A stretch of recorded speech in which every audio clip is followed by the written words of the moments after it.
Shaping the future. Development of a grand foreign policy strategy is key to the next administration's success, but without addressing structural and related issues of the State Department, the strategy will be at risk. The Hart-Rudman Commission called for a significant restructuring of the State Department, specifically, and foreign assistance programs generally, stating that funding increases could only be justified if there was greater confidence that institutions would use their funding effectively. Sadly, exact opposite has occurred. The State Department has metastasized in structure and resources, but neither the function of the department nor the use of taxpayer dollars has improved. The next administration can take steps to remedy these deficiencies. The State Department's greatest problem is certainly not an absence of resources. As noted, the department boasts tens of thousands of employees and billions of dollars of funding, including significant amounts of discretionary funding. It also exists among a broader array of federal agencies that are duplicative, particularly when it comes to the provision of direct and indirect foreign assistance. Realistically, meaningful reform of the State Department will require significant streamlining. Below are some key structural and operational recommendations that will be essential for the next administration's success and which will lay crucial foundations for other necessary reforms. Develop a reorganization strategy. Despite periodic attempts by previous administrations, including the Trump administration, to make more than cosmetic changes to the State Department, its structure has remained largely unchanged since the 20th century. The State Department will better serve future administrations, regardless of party, if it were to be meaningfully streamlined.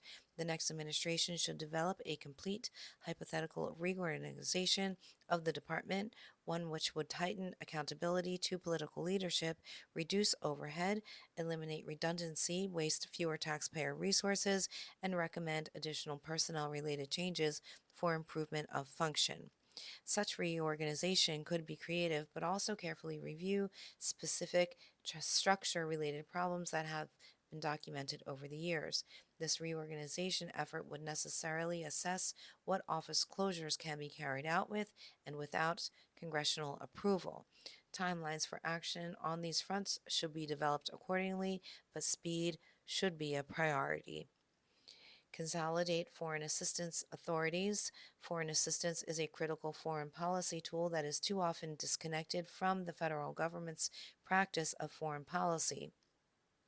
Bureaucrats spend significant energy resisting the use of non emergency foreign assistance to leverage positive results for the United States, even though it is a perfectly reasonable proposition. The coordination of foreign assistance dollars is also difficult because the foreign assistance budget and foreign loan issuance authorities are divided across numerous cabinet departments, smaller agencies, and other offices. The next administration should take steps to ensure that future foreign assistance clearly and unambiguously supports the President's foreign policy agenda. For example, the next administrator of the U.S. Agency for International Development, which is technically subordinate to the State Department, should be authorized to take on the additional role of Director of Foreign Assistance with the rank of Deputy Secretary and oversee all foreign assistance. This role, which existed briefly during the George W. Bush administration before it was eliminated by the Obama administration, would empower the dual hatted official to better align and coordinate with the manifold foreign assistance programs across the federal government. The next administration should also evaluate whether these multiple sources of foreign assistance are in the national interest, and if not, develop a plan to consolidate foreign assistance authorities. Make public diplomacy and international broadcasting serve American interests. A key part of U.S. foreign policy is the ability to communicate with not only governments but with the peoples of the world. Indeed, in some ways, communicating directly with the public is more important than communicating with governments, particularly in times of governmental conflict or disagreement. Public diplomacy has historically been and remains vital to American foreign policy success. Unfortunately, U.S. public diplomacy, which largely relies on taxpayer funded international broadcasting outlets has been deeply ineffective in recent years. The U.S. government's first foray into international broadcasting started with the Voice of America radio broadcast in 1942, which was intended as a tool to communicate directly with the people of Europe during World War II.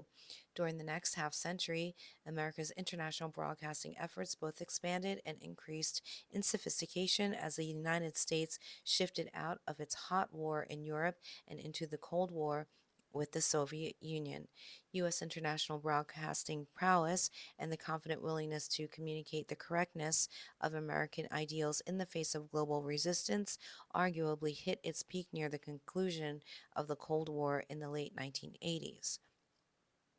Since the fall of the Berlin Wall in 1989 and the subsequent collapse of Soviet and Eastern Bloc communism, factors including the false appeal of a so called peace dividend triggered a slide in the U.S. ability to communicate a pro freedom message to the rest of the world and in its commitment to do so.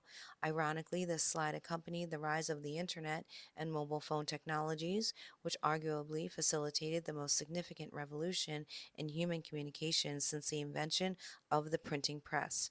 The United States must reassert its public diplomacy obligations by restoring its international broadcasting infrastructure as part of the broader U.S. foreign policy framework, consolidating broadcasting resources, and recommitting to people focused and pro freedom message and content. Engage in cyber diplomacy. Cyberspace has become an arena for competition between the U.S. and nations that seek and export digital authoritarianism. Cyberspace protection is critical to national security and deserving of commensurate diplomatic resources. Defined as the use of diplomatic tools to address issues arising in and through cyberspace, cyber diplomacy is a key part of the U.S. government's toolkit for preventing and addressing cyber threats. The model for cyberspace that the U.S. espouses is based on democracy and freedom of information. It is an open, interoperable, secure, reliable, market drive domain that reflects democratic values and protects privacy. Russia and China, meanwhile, are authoritarian regimes that use the internet to limit public opposition and control information. They have created technological tools to enforce dominance over the peoples, and at the UN and international organizations dealing with cyberspace, they strive to push standards that assist their totalitarian efforts and undermine Western nations. Simultaneously, Russia, China, and lesser adversaries exploit the more open networks of countries like the U.S. to undermine democracy through disinformation and propaganda. They have attempted to influence U.S. elections, enabled or encouraged actors to exploit cyber vulnerabilities to commit theft of real or intellectual property, and have challenged U.S. governmental, military, and critical infrastructural networks with targeted malware. In short, the cyberspace era has gradually evolved from one of exploration, innovation, and cooperation to one that retains these features but is also marked by aggressive competition and persistent threats. To meet this reality, the State Department must move beyond its traditional model of attempting to establish non binding, informal world standards of acceptable cyberspace behavior. The State Department should work with allies to establish a clear framework of enforceable norms for actions in cyberspace, moving beyond the voluntary norms of the United Nations group of governmental experts. The State Department should also assist the Department of Defense to go on offense against adversaries. Deterrence as a strategic approach has not stemmed the onslaught of cyber aggression below the level of armed conflict. The traditional U.S. defensive approach, based on deterrence followed by reaction to crossed red lines, is no longer effective. Adversaries can evade this strategy through multiple tactical lines of action below the level of armed conflict, and such actions have a cumulative strategic effect. The State Department's role should be to work with allies and engage with adversaries when necessary to draw clear lines of unacceptable conduct. Global financial infrastructure, nuclear controls, and public health are particularly important areas in which consensus may even be found across ideological lines. These mission essential institutional initiatives should be joined with others to establish a presidentially directed and durable U.S. foreign policy.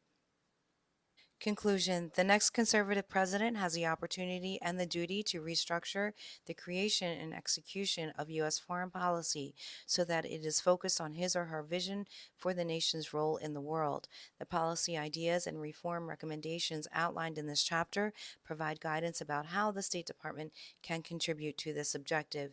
In the main, this chapter refocuses attention away from the special interests and social experiments that are used in some quarters to capture U.S. foreign policy.